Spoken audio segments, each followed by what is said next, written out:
Fellow neighbors of Greater Los Angeles and the San Gabriel Valley, here is your monthly real estate market update in a nutshell. New listings have begun to increase slightly this month, which is surprising considering the past trends. Active listings have begun or continued their decline toward the end of the year, which is cyclical and normal for this time of year. Days on market have taken a pause on their increase, which is slightly positive news. It did happen once before in 2022 and then continued to skyrocket towards the end of the year. We hope that's not the case because in 2022, mortgage rates were skyrocketing and things were sitting on the market. Right now, that's not the case. Hopefully, the opposite is taking place, which I'll explain to you towards the end of this video.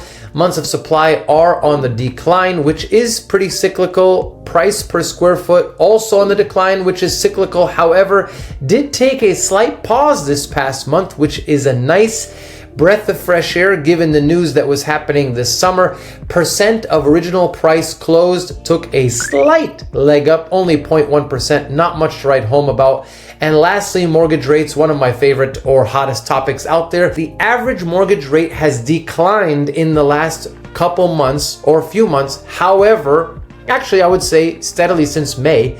However, what happened is that before the Fed made their decision to lower rates by 0.25%, mortgage rates came down a lot. And then after the Fed actually announced that they were reducing the mortgage rate by 0.25%, rates jumped back up by 0.25%. Why did that happen? That is because, as you have learned from watching my videos before, and as you will continue to learn by watching my videos in the future, which will only happen if you subscribe, like, and share, and do all that other fun stuff, like maybe comment. The reason is because when the Fed projected that they were open to lowering rates, the market, the investors in the market were hoping that they would lower them 0.5%, 50 basis points, or maybe even they were hoping that they would start a now downward trajectory of consistently lowering rates every month until the end of the year.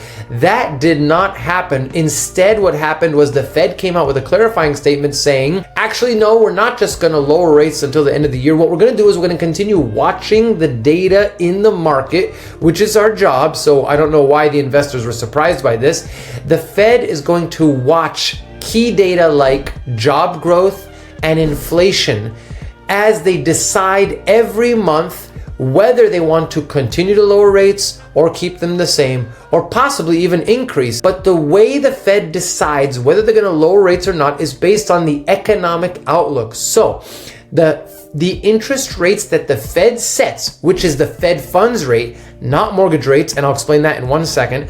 The interest rate that the Fed sets is called the Fed's fund rate. And when the economic outlook is weak, the Fed presses down on the figurative gas pedal to increase the economic outlook. And when the economic outlook is strong, the Fed lets their foot off the gas pedal, meaning they increase rates to slow the economy down. So their goal is to keep the economy at the speed limit. They don't want to go too fast and they don't want to go too slow. So they control the Fed funds rate, which is the rate at which banks lend to each other. And then mortgage rates are based on the 10-year treasury, which is based or priced based on market demand from investors who want safety of principal or to protect against inflation. If you want to know which homes to buy or how to sell your home for more money or with less stress or with super secret sauce marketing prowess that we have, please reach out. My information is below and I can't wait to hear from you.